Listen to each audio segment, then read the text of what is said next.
Hey, you made it. Hey, Rich.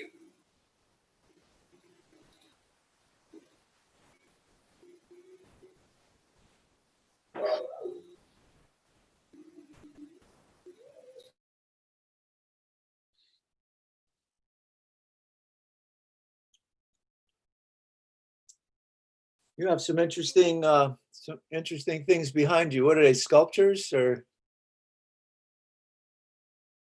Oops. I'm a modeler.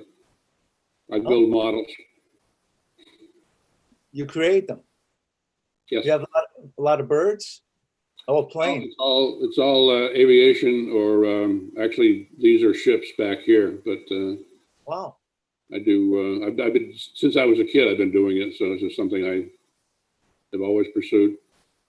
Are you creating them or just making them? Like from kits? They're kits. Oh, okay. Yeah. Yeah, nice. You got a lot. Yeah, I made a few of those when I was younger too. Yeah, it's fun. I just never stopped. Yeah, yeah. I bet it got pretty complicated too. Yeah, I tend to work on a bigger scale, so I can get more detail into them. So I do a lot of airbrushing and that kind of thing. So it's kind of advanced now, but Nice. it keeps me out of the bars. Right. I hear you. That's good. Um, Paul was going to try to join us, but yeah, I saw a message that he didn't think he could. He was going to try to record this and I guess catch up with us later. Um, Have you talked to him? no, I haven't talked to him recently. I was hoping he's going to be here because I was curious what Camden is doing. Yeah, I don't know if there's a whole lot of progress made down there from talking with him last month. Um, but I would hope Lisa and Justin will join us. I would expect. Andrea said she was going to be tied up tonight. I saw Yeah. an email.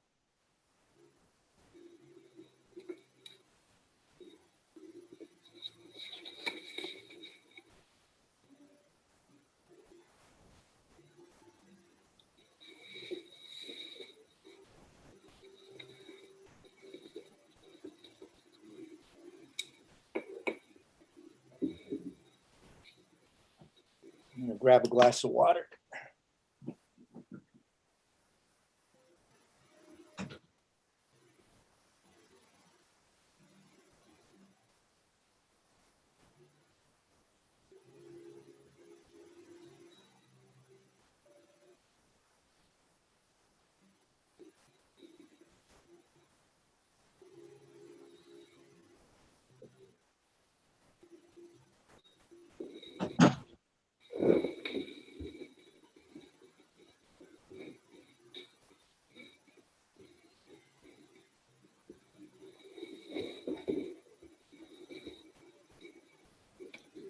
How are you managing with the virus?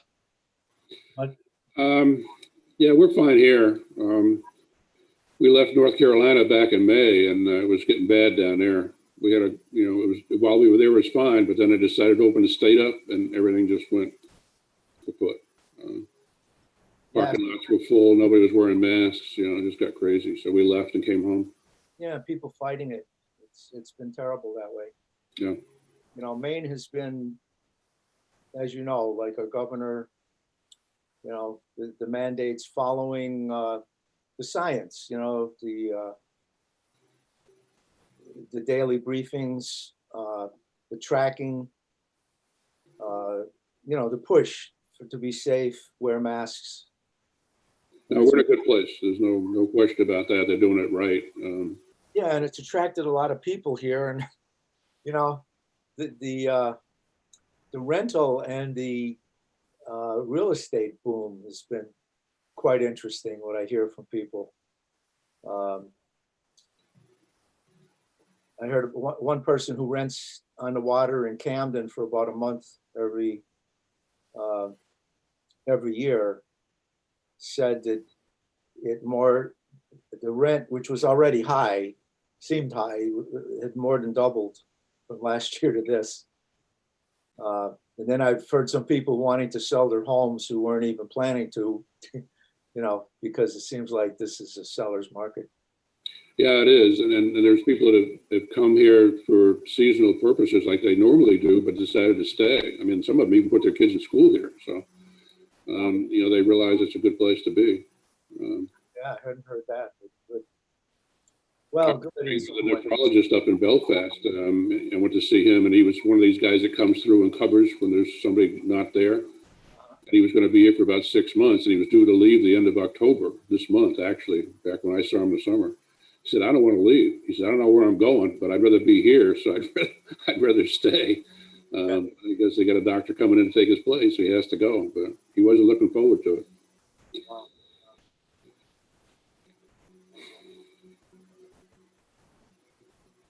Lise is coming. Hi, Lise. Hey, Lise. You're muted, I think.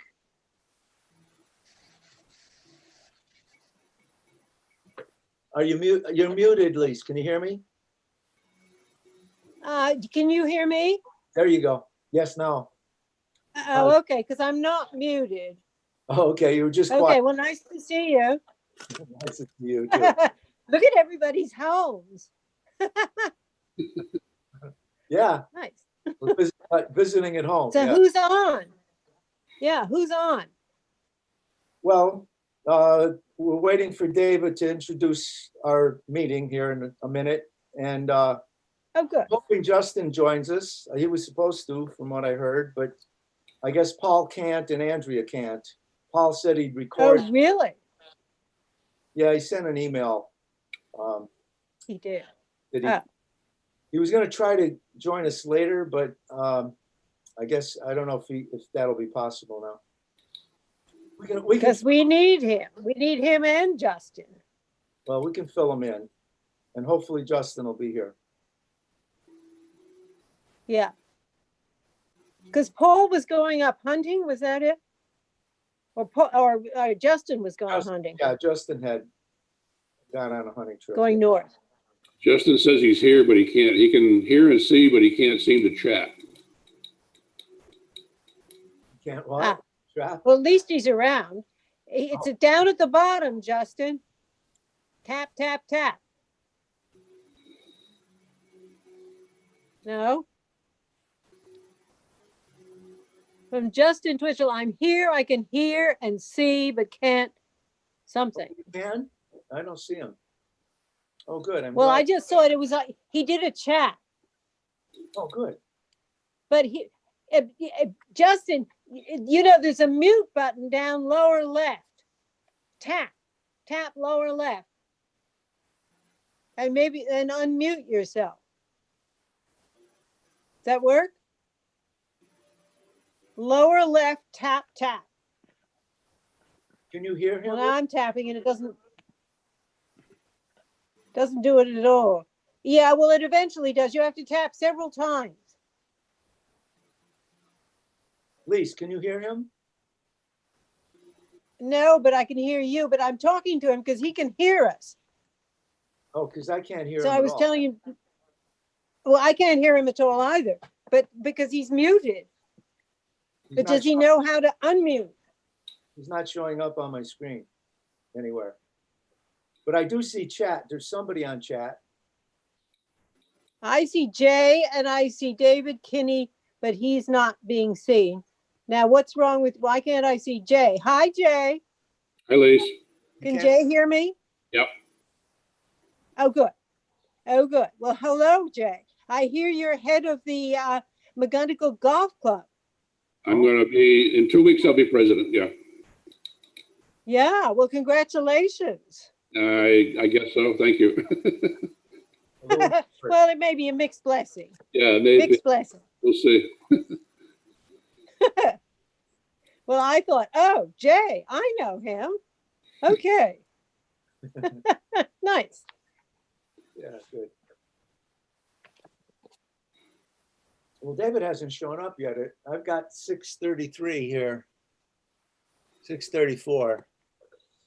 Well, Well, let's work on getting Justin in part of this thing. Yeah, for sure. Let's David usually comes chat. out though, to say, hi, everybody, we're getting started. But I don't see him yet. Well, I don't know. Now I see two people on chat. It says chat. Well, I just got on there, but wait a minute. Oh, you, Here's chat. No, wait a minute. Here's chat. No idea. Mute is off. I'll figure it out. All right, lower left. Tap, tap.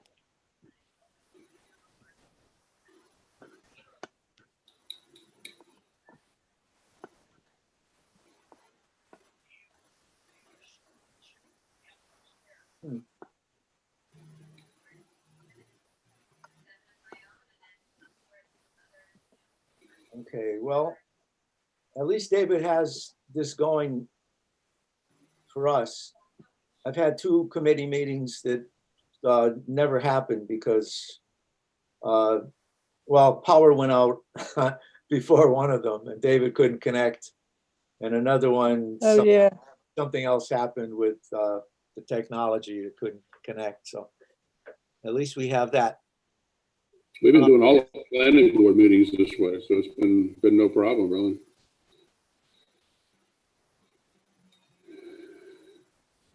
All right, well, so I just said tap, tap lower left to see icons. Tap the thing farthest left to unmute. Well, we'll see what happens. Yeah, good. But he apparently can hear us. Now, how do you know he's got some connection, Lise? What tells you that? Do you? Because on the chat thing, he says, wait a minute, on the chat thing, it says from Justin Twitchell to all panelists, I'm here, I can hear and see, but can't seem to chat. No idea. Mute is off. I'll figure it out. Okay, wait a minute. Yeah, I haven't seen any of that. Could you see, Lise, Well, if he, could you see Yeah. if he wants to call one of us on the phone? We can put him on speakerphone so he can participate. Okay, to unmute. I think one thing you should try first is to go back out and come back in again to Zoom, because it asks you to join video and then it asks you to join audio. Maybe he didn't click on the audio. Oh, and maybe he has to tap. So I would go back out to David's email. Yeah. And rejoin, and then join with video, and then join with audio. If you can hear us, Justin. That'd be good. Okay, well, he surely can hear you say that. He says, I'll try. I'll try it. Excellent. Okay, thanks, Justin.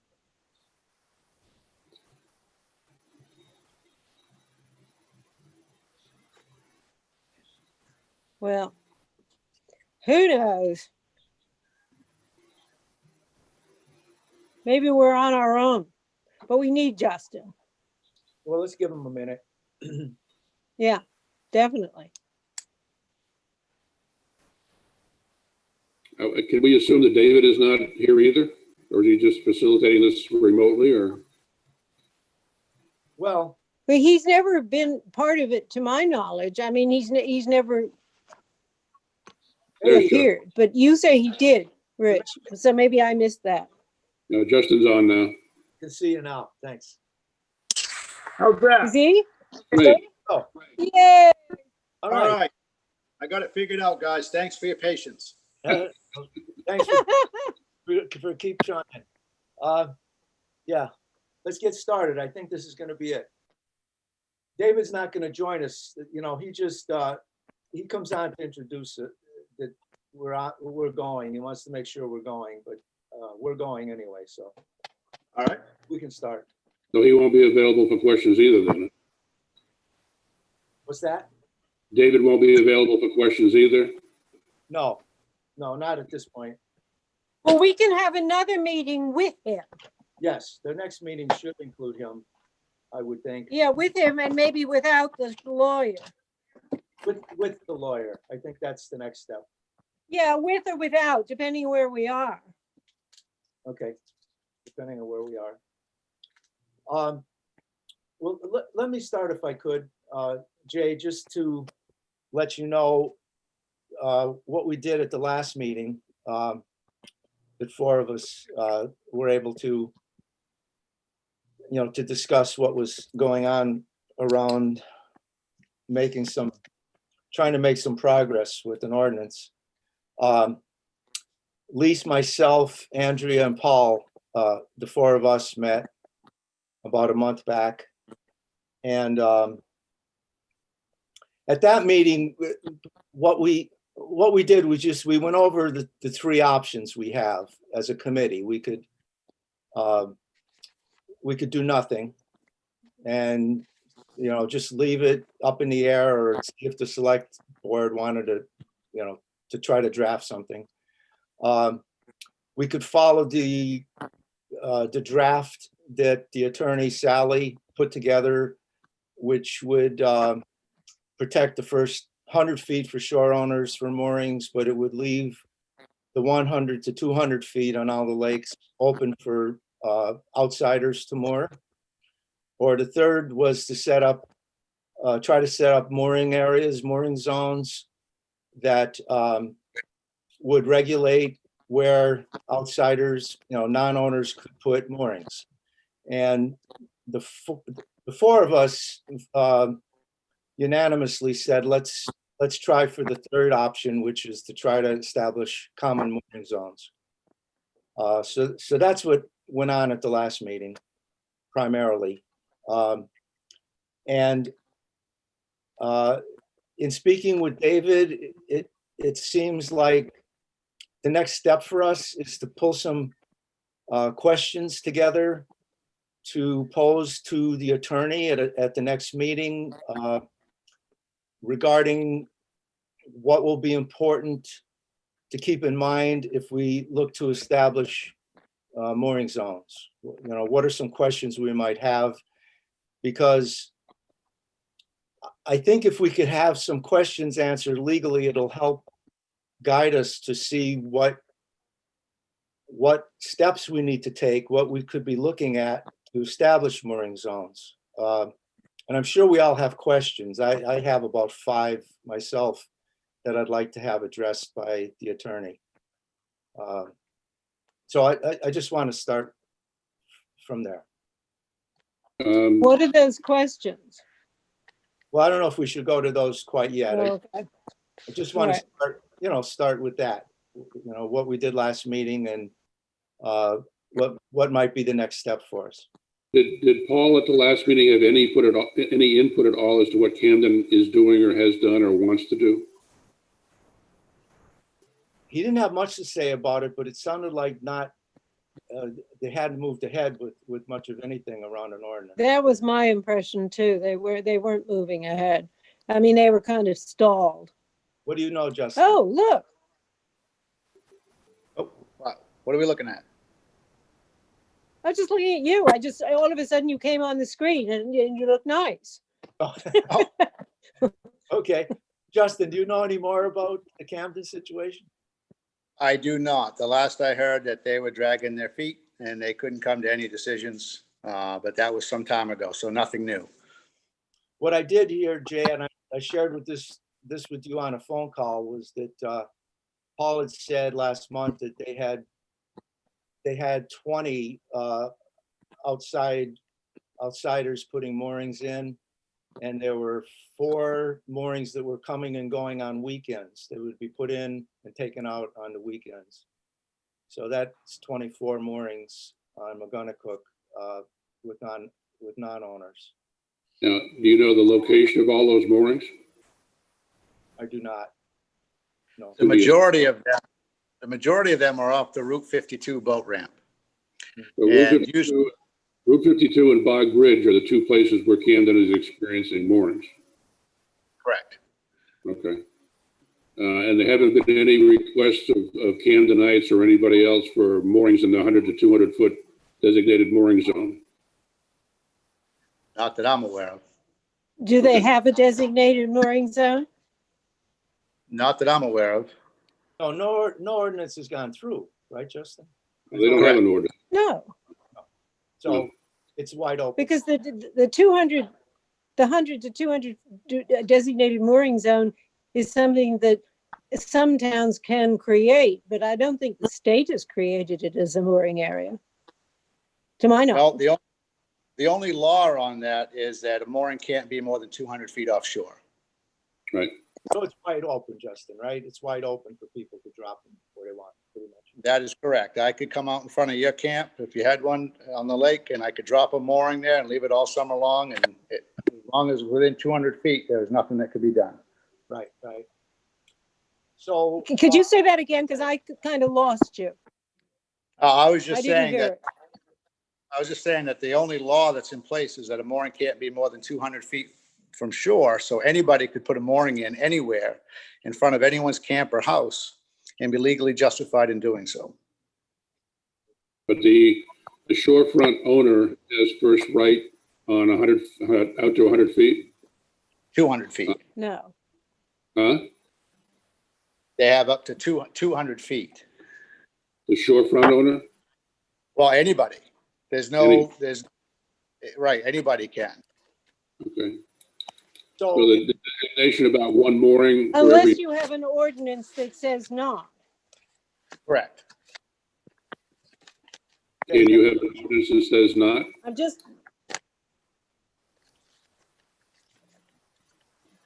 Okay. there's a lot of ordinances.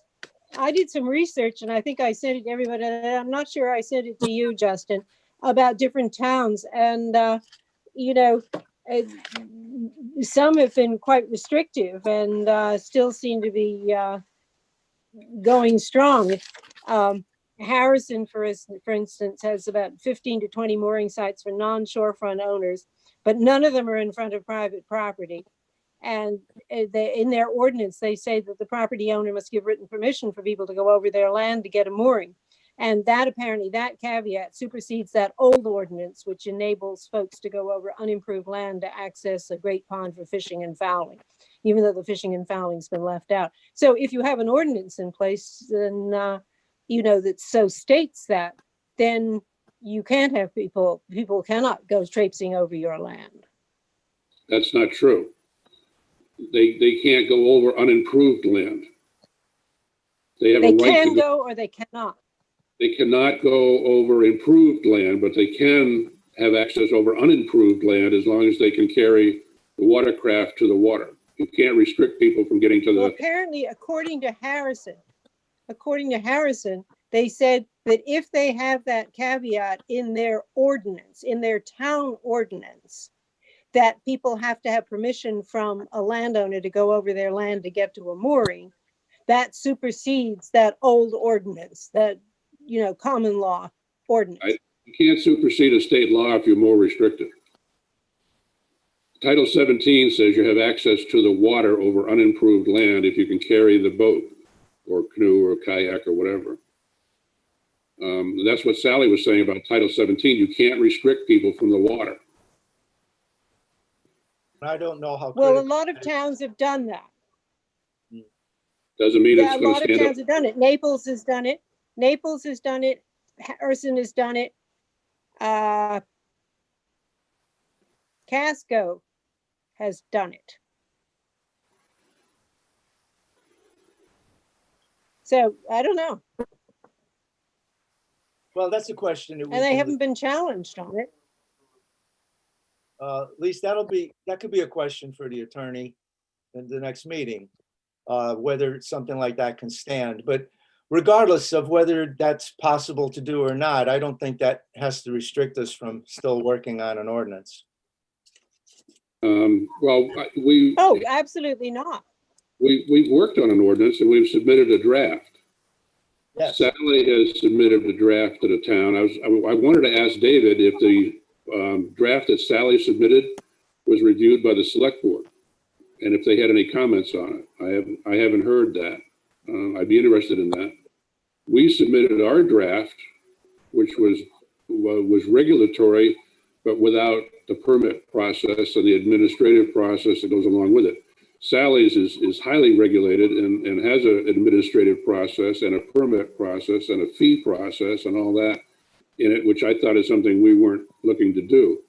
What I'm interested in is if, Justin, maybe you know, has there been any reported problems on these lines or on this subject since the moratorium ran out in Lincolnville? Not that has come to my attention. Okay, so I wanted to ask David the same question. If anybody's come into the town office and requested moorings or told they can put moorings wherever they want, or anybody has tried to put a mooring and somebody objected, if there's any kind of a history on that. If there isn't, then, you know, we're starting from scratch, similar to the watercraft, what do you call them? The Jet skis. Yeah, the jet skis, right. When we were doing the jet ski business back 10, 15 years ago, we were in a good spot because nobody on the body of water that I live on and some others had jet skis.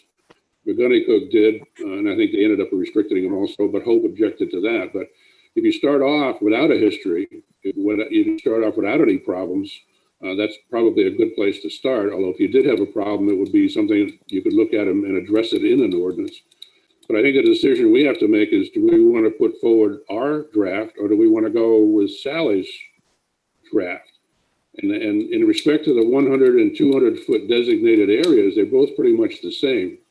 We both designate from the shoreline to 100 feet for the shoreland owner to have one mooring. I think it's within every 50 feet is the way Sally put it.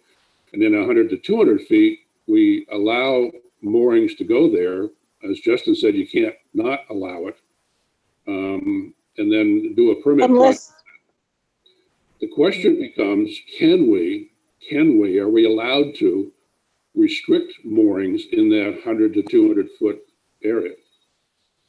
That's the question. That's the question. Yes, we can. Yes, we can. Okay. That's the answer. Jay, you and I've had a discussion about this in the summer. I told you, I talked to David Kinney. I asked him about checking with Sally, the attorney, about that question, whether we could restrict that if we had mooring areas. And he told me, yes, he cleared that with her. That's why we were going forward with trying to do something different. As far as other problems on the lake, I worked very hard on the jet ski issue as well. And we had a big problem with those on Pitcher Pond and before that ordinance was drafted. And as far as problems that have arisen already, yes, you know, I talked to you, Jay, about one on Pitcher Pond where the landowner complained, contacted me. I checked with the town office if he had any recourse because it was within 100 feet of his property, and they said no, he could put it. They can't stop him. There's also been one on Norton Pond, and I checked with the town office on that because I heard it from another committee I'm on that had happened, and I called the town office, and yes, in fact, there was a request to put a mooring in from a non-owner on Norton, and he was told, and I talked to the secretary myself, who told him, you can drop it wherever you want. We have no ordinance. So there's a problem already in town that needs to be addressed, I think. So I guess, and one was put on Moody Pond, and the person who put it on Moody Pond was issued a summons because it was during the moratorium, and they didn't remove it. So hopefully that's on their record when we eventually get some kind of ordinance. so I think where we need to start is back up just a bit to see if Justin, you and Jay are in agreement that we should try to pursue the option of looking at mooring zones at this point. We could always drop back to, the fallback position is to go with Sally's draft, which is to protect the first 100 feet and the second 100 feet leave open. What are your feelings about doing that, about trying to pursue that option of setting more common mooring areas if we can? The first question. I think that's a good idea. The first question that pops into my mind is where we're going to put them. Well, I think that's what we have to work on once we get some answers about what are the legal requirements for a mooring zone? I think we need to have that answered before we decide how hard it's going to be to establish them. Well, Paul suggested a couple of sites. One was along 52 in McGuntacook, and there was another one, 2 areas on Norton, which were kind of south of where the public access is on Norton Pond, and then something on Pitcher by the dam. Right. Coleman seems to be a hard pressed. I know that the Obersdorfs don't feel that there's any place that's possible on Coleman. Right. Right. But those are some suggestions, and perhaps Justin has others that I think you all got that draft of the research that I did about other towns, but some of them don't have any moorings. Some of the towns don't have any mooring areas that they open up to people. It's all over the place as to in terms of these ordinances. You don't have to necessarily have spots, but it certainly would be better. If you don't have designated, or if you don't have open public mooring areas, or what are we going to call them? Designated mooring areas. No, designated would be 100 to 200 feet. You could call it common. If we're going to have a mooring field, we've got to designate them, and then how many will fit, because we can only go out 200 feet, and it can't be in front of a person's property, because we're going to restrict the first 100 feet to the shoreland or shorefront mooring restriction, correct? No, I think we could designate an area within 100 feet, depending on where we're locating it. The town has a lot of power in terms of putting an ordinance together, from talking to David about, just saying where we can put it. And because the waters don't belong to the shore owners, there's a lot of leeway in terms of where we can put them. But there are still some questions I think the attorney needs to answer about. Well, let's back up a little bit. I want to get into some of the questions that we all have and that I've written down. But I'm still wondering if Justin and Jay, are you okay with the idea of pursuing common zoning areas? Yes. Okay, Justin. Good. And do you have places in Wait, please. I didn't hear from Justin. My only concern in this whole matter is I will go along with what everyone wants to do. My only fear is that we're going to go through all this trouble and create something that we feel as though that works. And then when there's an issue, the town or the town attorney is not going to pursue it. Mm-hmm. That's my only concern with all of this. I'll go along with whatever we think is the best fit for the cause. I'm just worried about the end game. We're creating these documents, these ordinances, but we need to make sure that the town is going to follow through with violations. So the enforcement issues. Yeah. Okay. And you you have to have staff to do that. I mean, you have to have staff to give out permission, even to landowners who are shorefront owners. They're going to have permission to have moorings, or maybe they won't. Well, but there is one of the towns had a real problem about having an ordinance because they didn't want to have the expense of having a harbor master. Yeah. Or to go through requiring. That was in Sebago. Or to go through requiring every shore owner to go through a registration of moorings. That's a question I have. I sure hope that wouldn't. We don't have to in an ordinance. I don't think it has to be. Okay, well, if we're going to pursue the mooring areas, common mooring areas, let's talk about some of the questions we'd like to get clarified to hopefully make it easier to figure out about setting them up and where we can put them. It is a complication, but I think if we get some of these questions answered, it may help us figure it out. For example, let me start with one question that I think is going to be important. So we have 5 lakes in town.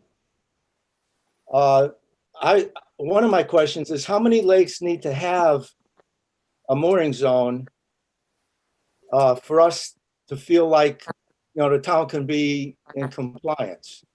Certainly on some of these tiny ponds like Levinsell or Moody, the idea of a mooring area seems ridiculous. Because for one thing, there's environmental concerns on these shallow little lakes. So, maybe we only need one, maybe on one lake, maybe we only need to put them on 2 lakes. I think that's an important question, for example. That would make the whole idea of establishing these a whole lot simpler if we don't have to worry about, finding 3 or 4 of them. Just to be clear here, Rich, are we proposing, and we do it both in our draft and Sally's draft, that we establish a 100-foot shoreland mooring zone from the shore out to 100 feet for the exclusive use of the shoreland property owner? Are we doing that? I think we're doing it from 0 to 200 feet for the property. Okay, so the shoreland, well, I don't know how you do that, but anyway, the shorefront owner has the right to put one mooring every 50 feet in front of their property and register it, permit it, pay for it under Sally's draft. And that allows them a float or a mooring for a boat in front of their property out to 200 feet. That's my. That eliminate the possibility of Or any. 100 feet. So now we're getting confused about that. So, Lisa, aren't you saying that the property, the shore owner has exclusive rights to the first 200 feet in front of their place? Well, I thought it was only out to 100 feet, but I'm trying to find Title 38, but I can't find it. 38 doesn't cover that. Title 38 I only think it does. Title 38 only establishes the 200-foot zone, the safety zone. It's up to the towns to regulate. So Jay, to answer your question, my understanding is if we go, the whole purpose of going with the common mooring area is to protect that area, for the shore owner's rights to the first 200 feet. Okay, we can do that. But now you've taken away the 200-foot safety zone established by Title 38 from anybody that wants to put a mooring anywhere in the water except the shorefront owner. Yes, and that's why we would put an ordinance in for common mooring So area. now if we establish mooring areas, mooring fields on, let's take McGonagall. Yeah. We establish one on Route 52, where are we going to put it? Let's not go there yet, Jay. I think that's what we've got to work on down the line. If we can't come up with something, if we can't come up with mooring areas, then we're going to have to go back to Sally's proposal. You're exactly right, Rich. You're exactly right. And that's where I'm trying to go with this point. All the shoreland area along McGonagall is owned. We don't have any. Well, I think that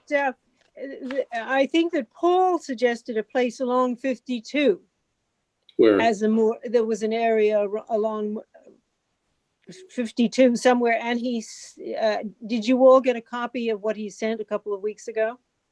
Maps. The photographs of the different sites that he suggested for as common mooring areas. And there was one along 52. Well, I forwarded that to you, Jay. You got those maps. Yeah, it was by the Fang, what I call the Fang Island Ferry. It's by the place where the people on Fang Island have that dock that they use to get back and forth to Fang Island. That's privately owned. Silverio owns that property. Well, and then you have to wonder why he suggested it. I don't know. That's what I'm saying. You have to designate these mooring field areas, but they can't be in areas where the shorefront is owned by somebody. Otherwise, we're contradicting our own proposal. We have to have an area that's not owned in order to go out 200 feet from the shore to have a mooring field. We can clarify this with David, Jay, but my understanding is if the town drafts an ordinance, we can put it wherever we want to.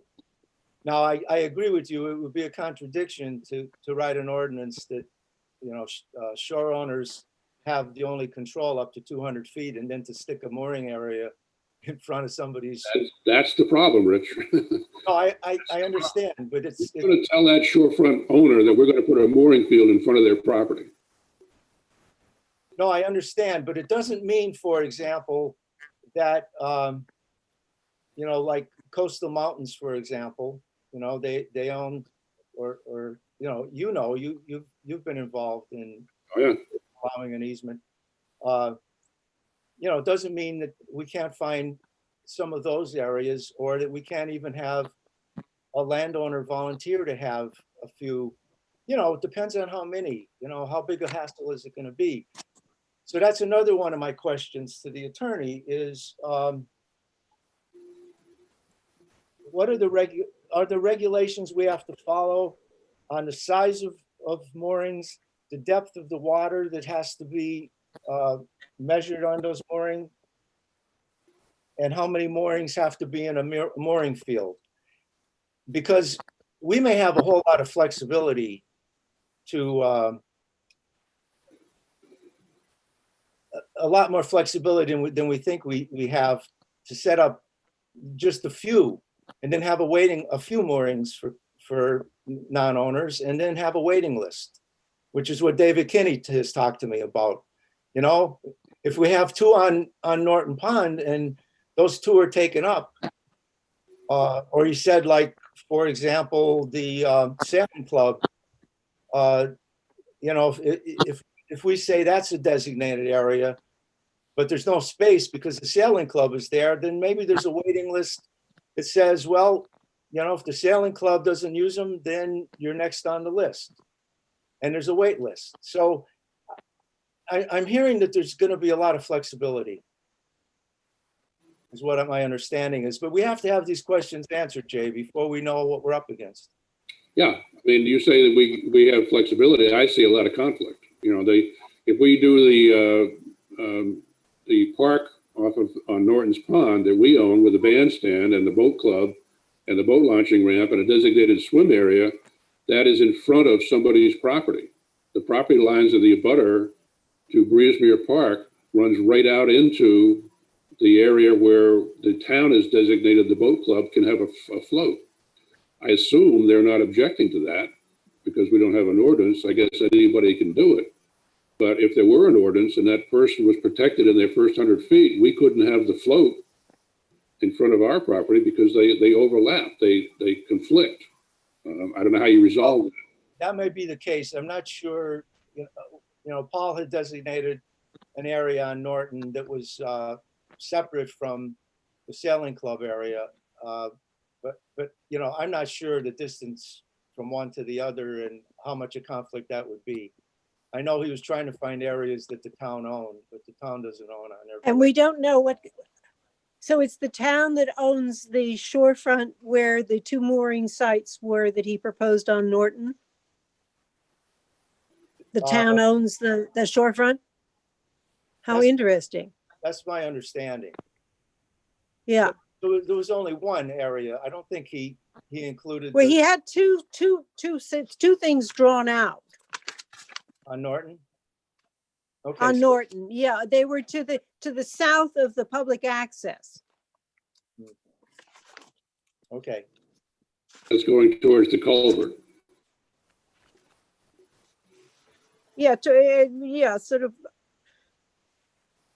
Yeah, south. I mean, one thing when you designate a mooring field, that's going to be the town's mooring field, it has to be an area where you can moor a boat physically.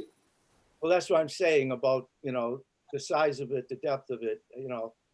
Yeah, I mean, it can't be it's like Bog Bridge for 105. There's a channel that comes into the boat launching ramp there, but everything off to the side of it is about 1 foot or 2 feet deep. You know, I mean, there's certain boats you couldn't even moor in there. It's so shallow, especially right now.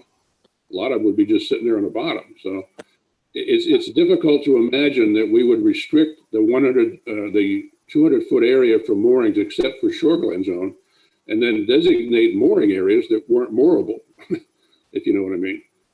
And the other problem is we only have so much area, and now, you know, Justin's going to have to enforce the swing arcs of the boats. That's Right. going to relegate the number of mooring spots you have in those mooring fields, is how much area you've got for a boat to swing 360 degrees and not interfere with the adjacent boat. Right, exactly. So again, how many moorings do we have to have in an area to, you know, for us to feel like it's possible to have an ordinance with that number of moorings, and how limited can we make it? Yeah, I'm not sure we can Yeah, designate. well, for instance, Harrison, the town of Harrison only has 15 to 20 mooring sites that are not owned by shorefront owners. Mhm. I mean, the numbers are very small.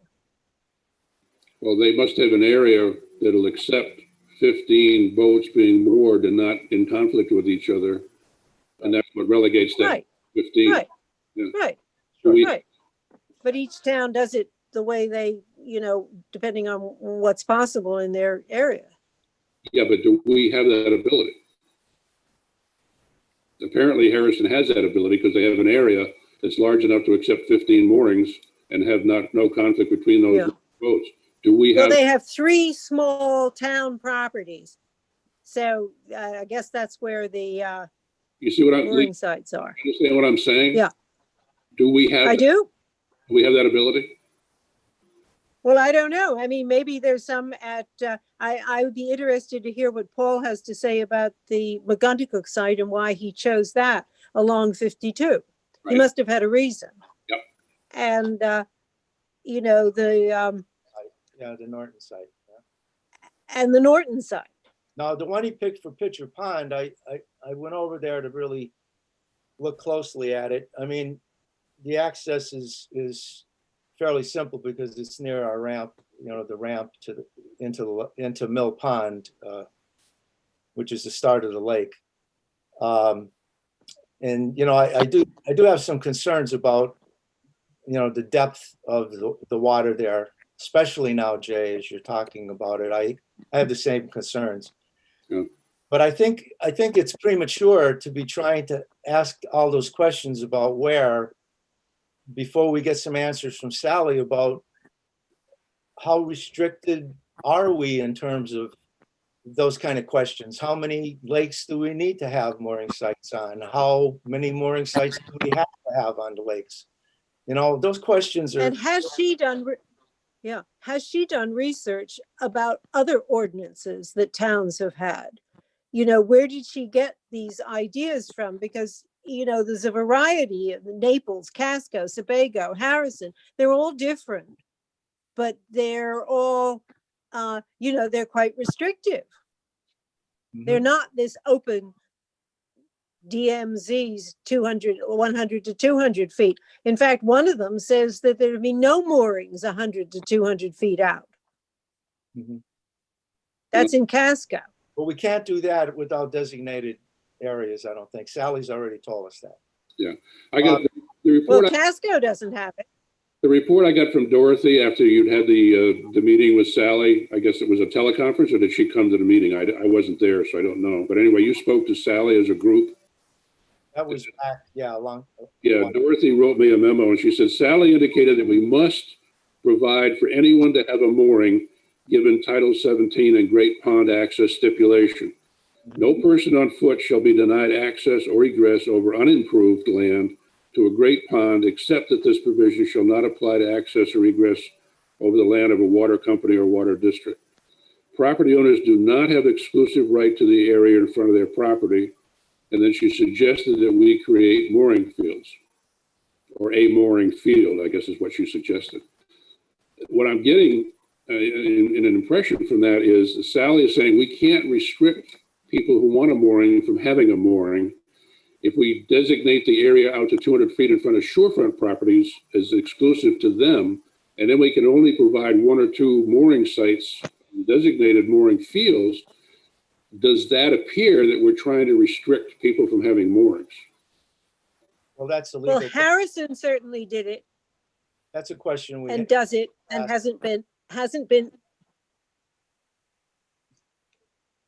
So Jay, Harrison's got this thing. Sorry, I'm sorry to interrupt, but it's just that there is precedent. These towns have ordinances that are restrictive, and they're not the way Sally says.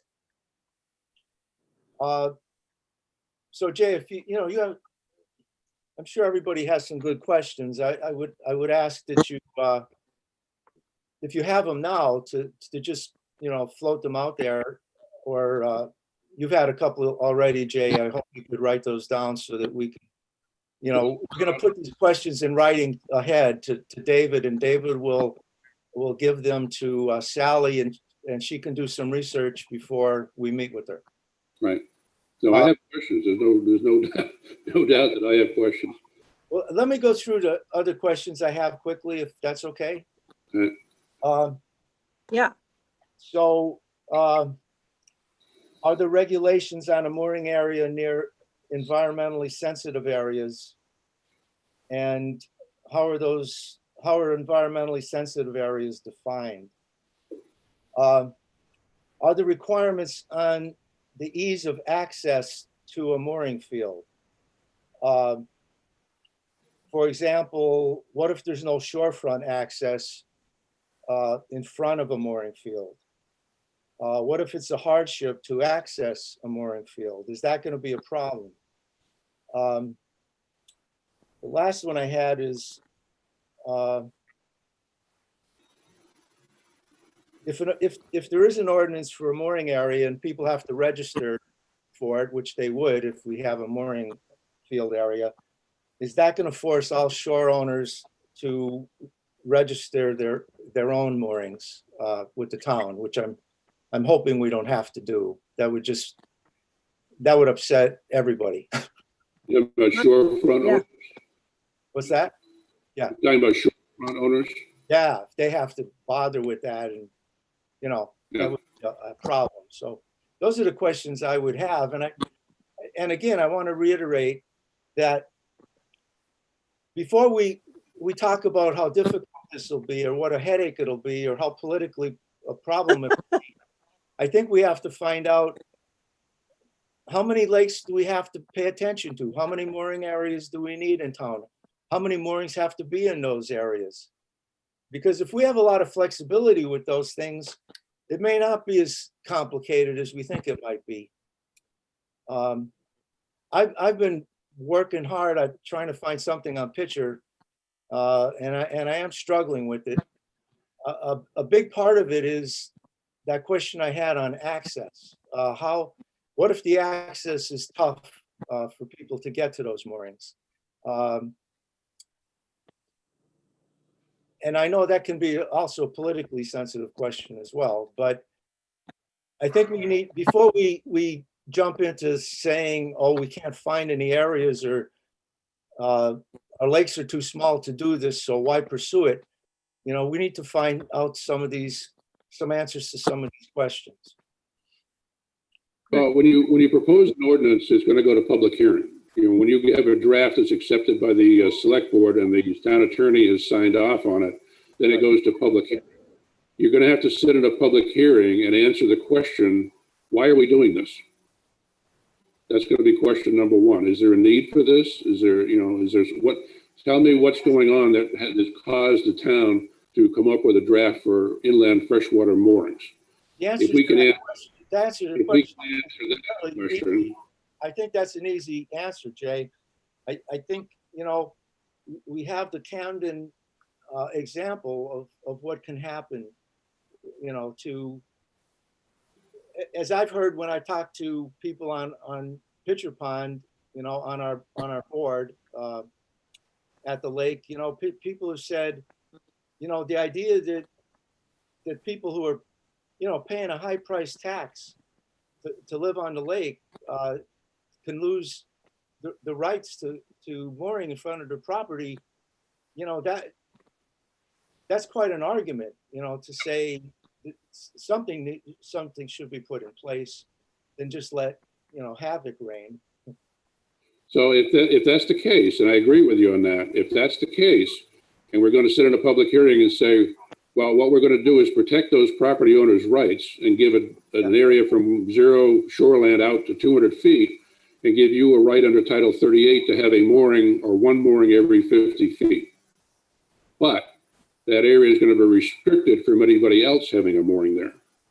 Then we're going to say, but the town has designated mooring fields on whatever bodies of water we decide.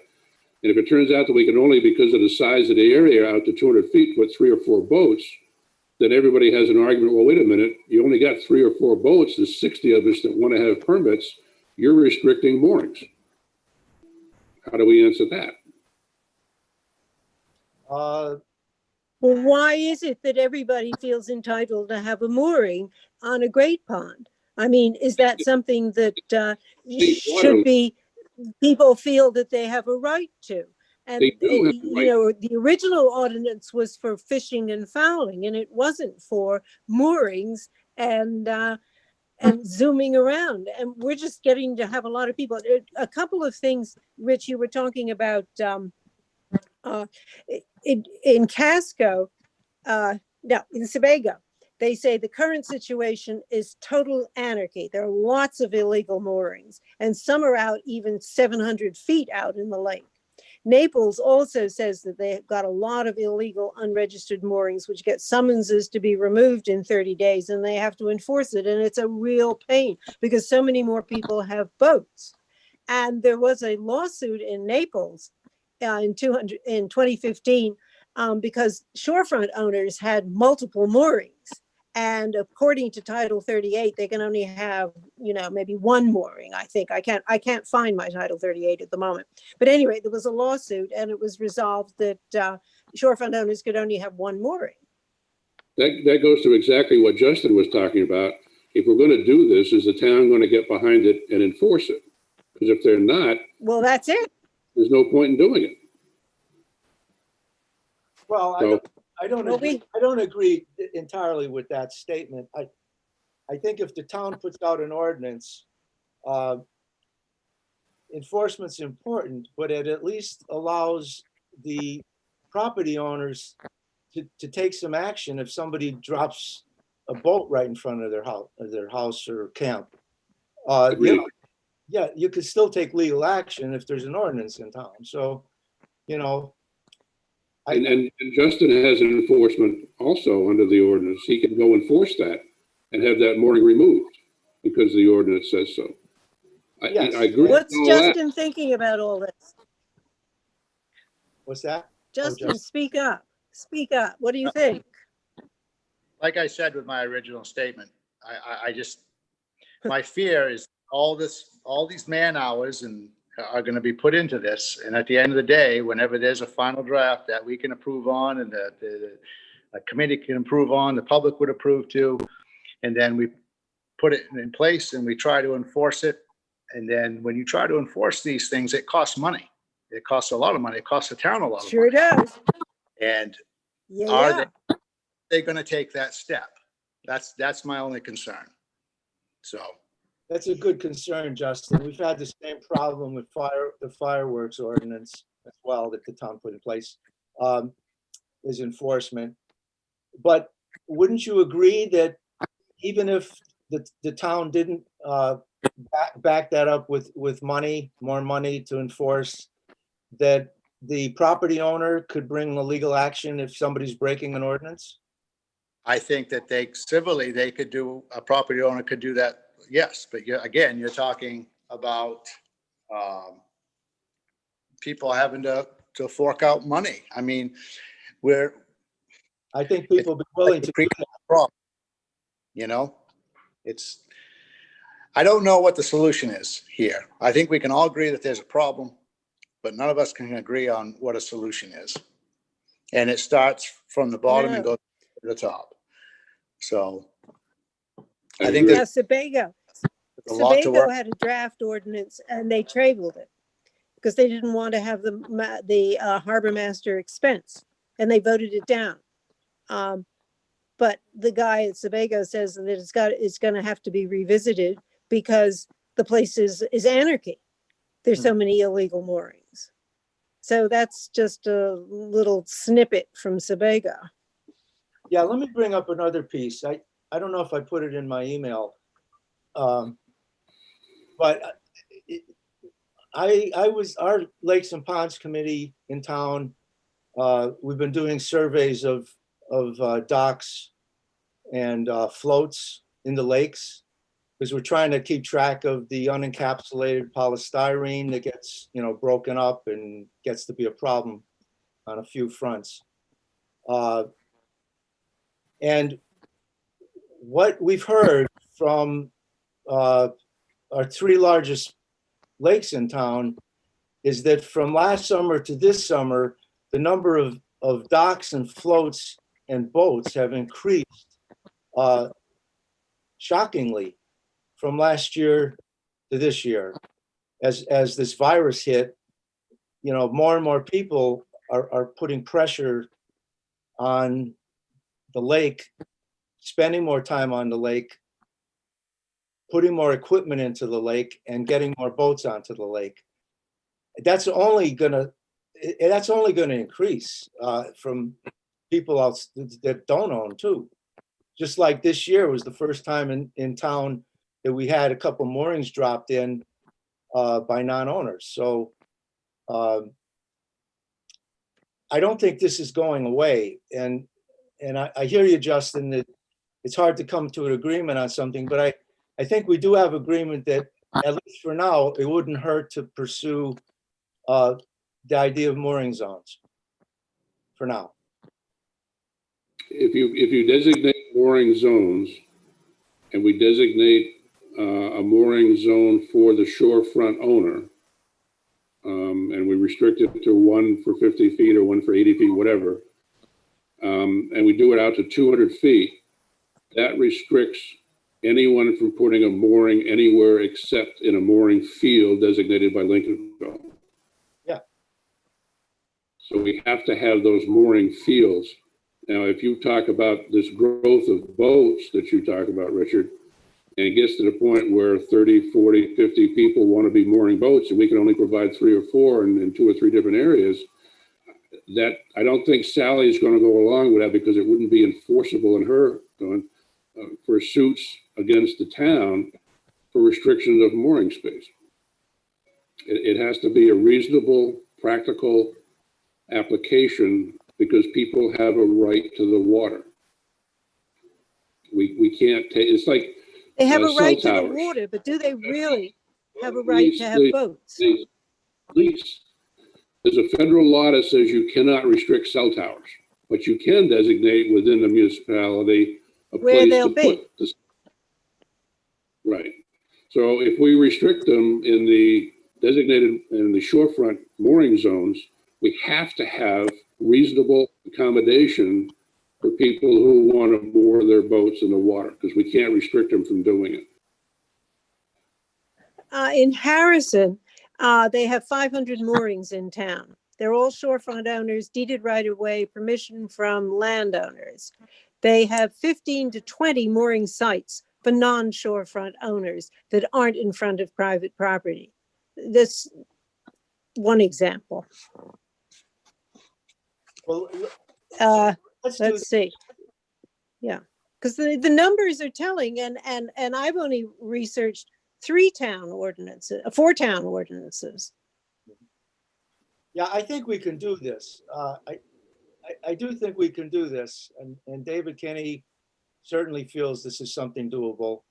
I think what you're bringing up, Jay, about the pressure for a large number of people wanting to put moorings in that are non-owners, I don't think we're there yet. I don't think there's that many people that are pushing for that. If that were the case, there would have been more than 2 this past summer, because people were free to do it, and only 2 people ended up doing it. But I do think the longer we wait, the more that's going to be a problem to get anything through. And I think that's what happened in Camden. By the time they came around to trying to get an ordinance through, there were already so many people that had their moorings in, they loaded the meeting and stopped it from happening. So I think now is a good time to at least, investigate this and see. I agree. See what we can get done. We are investigating it and we are moving forward, and we already have 2 drafts, one from us and one from the town attorney to push forward to the selectmen. What I haven't heard from David is if Sally's draft went to the selectmen and what their reaction was. They're the ones that created the charge. They're the ones that have to identify the problem, and they're the ones that should be guiding whatever we put in place to restrict or to manage moorings. And They don't have a problem, but we're anticipating a problem, then we do need to put something in place, but it has to be something that the town attorney can defend in court. Absolutely. That's why we need answers from her. Yes, Would you be okay calling David and asking him that question? sure. That would be great. Yeah.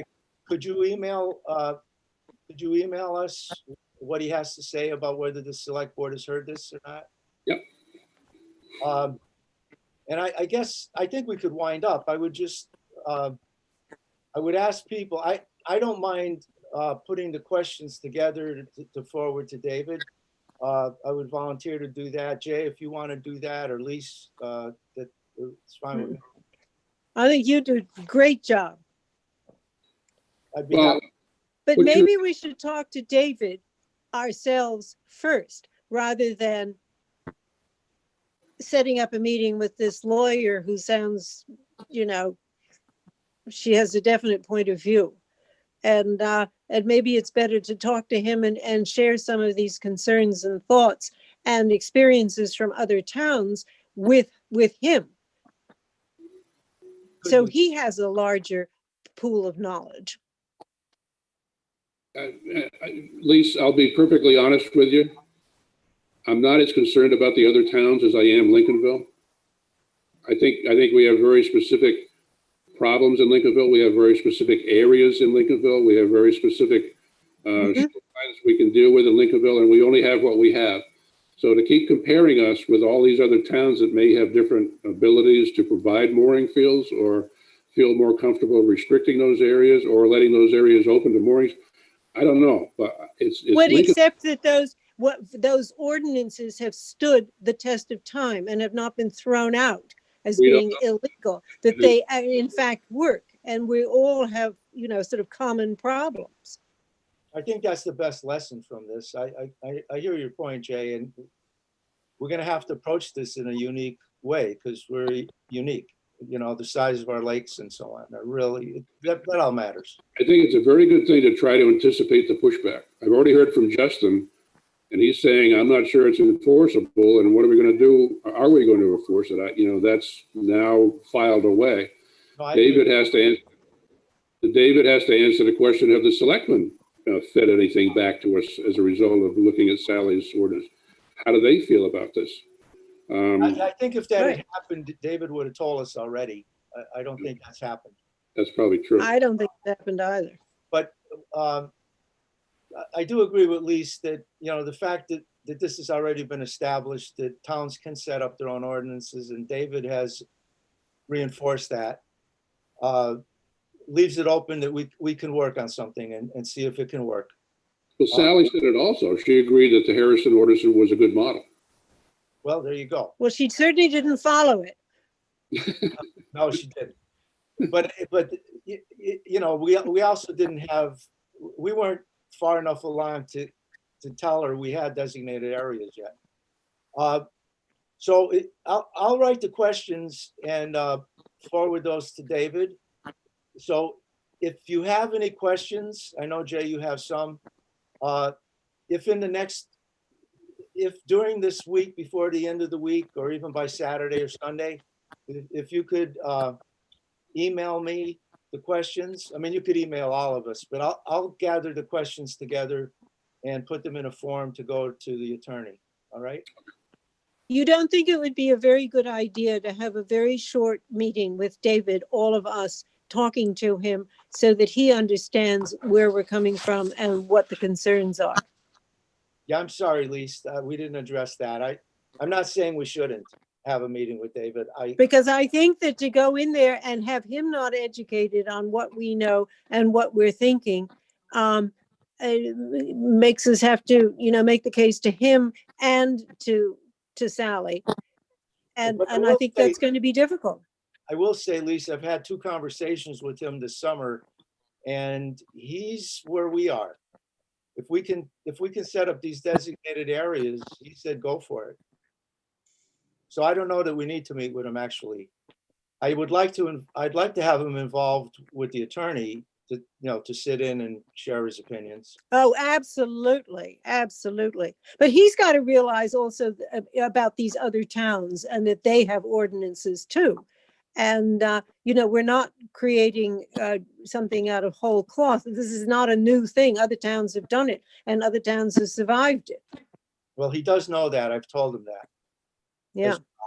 Well, Can I at ask- least you could contact him yourself if you want. And Yeah, I will. I Go will talk. over those with him.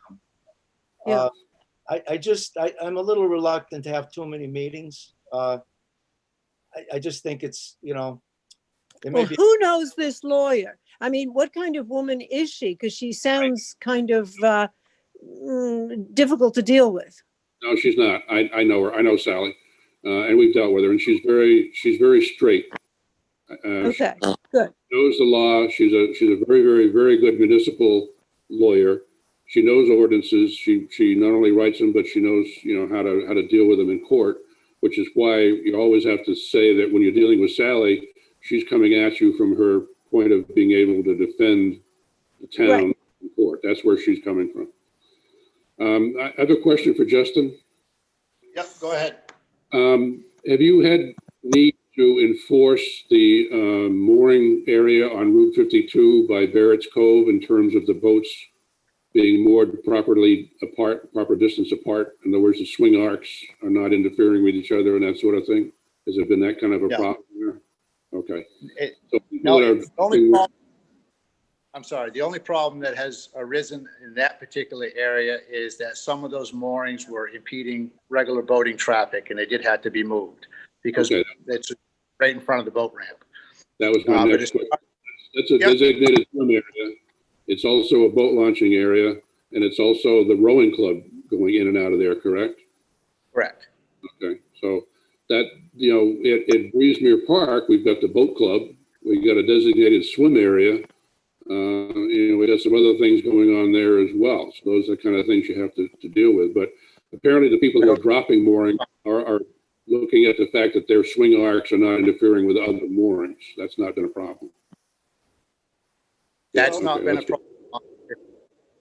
So I have no idea the mooring field off of Breezemere though. I mean, there just isn't room. I mean, I just don't feel like there's enough that wouldn't impede boating traffic trying to get in and out of that boat ramp. So, I I agree mean, with it's you. a If I'm not mistaken, anybody who drops a mooring, the swing arc of that boat cannot go out past the 200-foot line? in theory, yes. Okay. So any boat Justin, sorry, go ahead.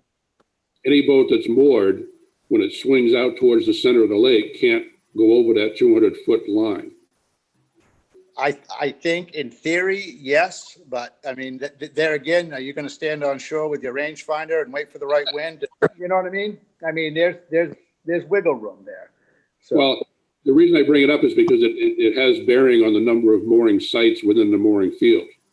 right, When you go to plot them, you're going to be drawing a circle for each mooring position. And that arc or that circle that you draw can't go outside the 200-foot limit. So that's right. going And to that, yep, and that would restrict some more moorings in that case. So, absolutely. So those are considerations when you set up a field. Sure. But Justin, could a boat owner be told, you better tighten the rope out that you got attached to the mooring because it's swinging too much? I mean, somebody could put a 40-foot rope on a mooring and create a big problem. right. The only issue, Can you tell them it can't be longer than like 5 feet? Is that possible? if it's going to create a hazard or impede other boating traffic, yes, you could do that. Okay.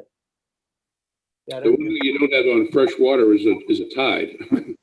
So it's different from boats that are moored down in the bay or the ocean because those have to deal with tides. But yeah, somebody could put an excessively long mooring line on a boat and cause a real problem. But that comes under the enforcement issue that Justin would have to deal with. So we have to be kind of explicit there too. Right. Well, like I said, I'll Justin's just, not looking happy. well, I'll just say at the end of the day, whenever a decision and if a decision is ever made, everyone's going to sit back and be proud and happy with what they have. And then they're all going to be pointing fingers at me to do something about it. And I just need to know whether or not there's going to be Mhm. backing. That's all. Yeah, good point. Justin, are there any moorings now that have been placed in front of private property by non-shorefront owners? Well, I mean, there was one earlier this year on Pitcher Pond, right? That there was an Yeah. issue. Right. Received a phone call on. I have not heard of any. Now, keeping in mind that I'm not the lake warden on McGonagall anymore. Oh, you're not? No, I am not. Dale Doherty Oh. is doing.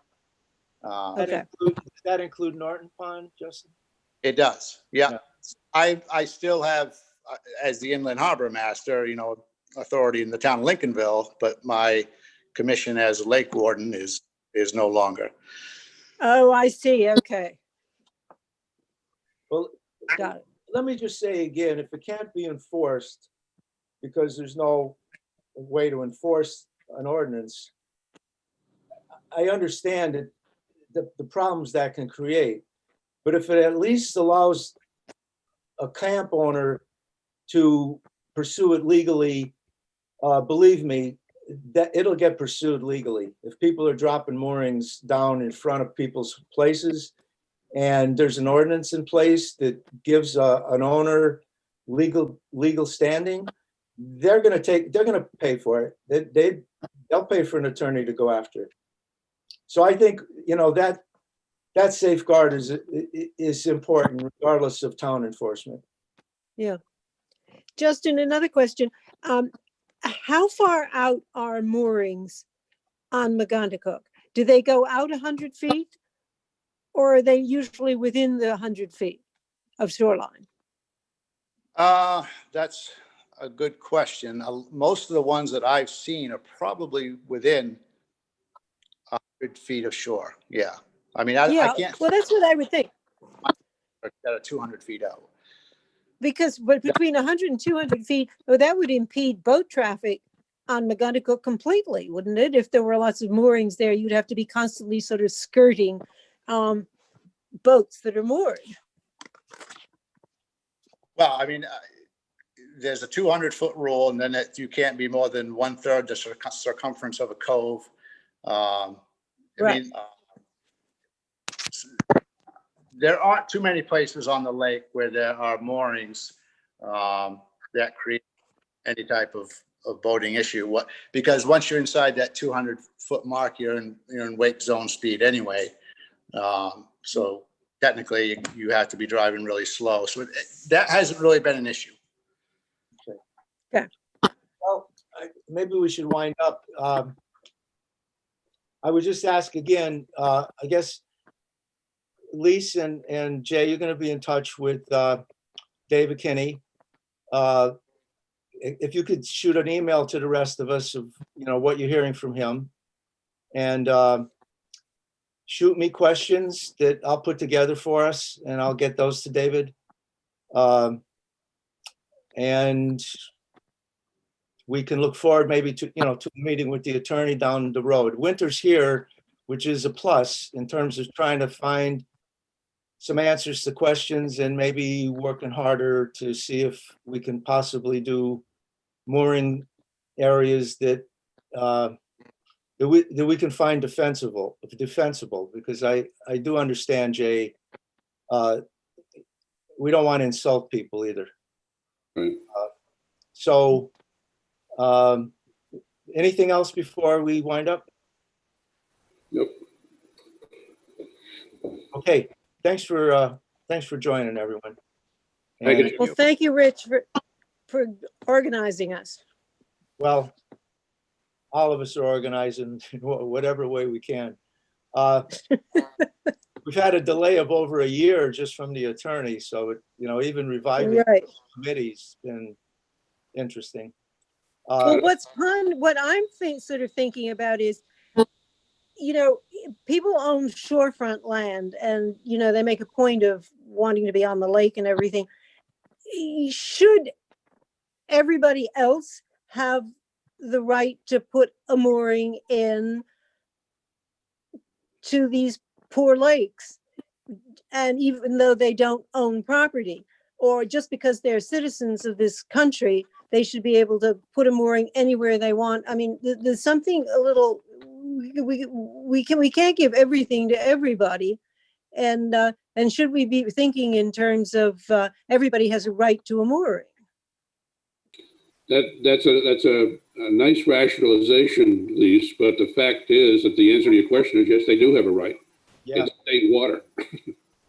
yeah, that's what we're up But against. not to put a mooring. They have a right to go fishing and fouling was the old thing. And recently fishing and fouling has been sort of left out. But they have a right to go to the water. But do they have a right to have a mooring? This is another question. The state owns the bottom. Can't stop it at this point. Can't stop it. Okay, good seeing y'all. Have a good night. Okay. Thanks, Lise. Bye. Thank you, Justin. Thank you.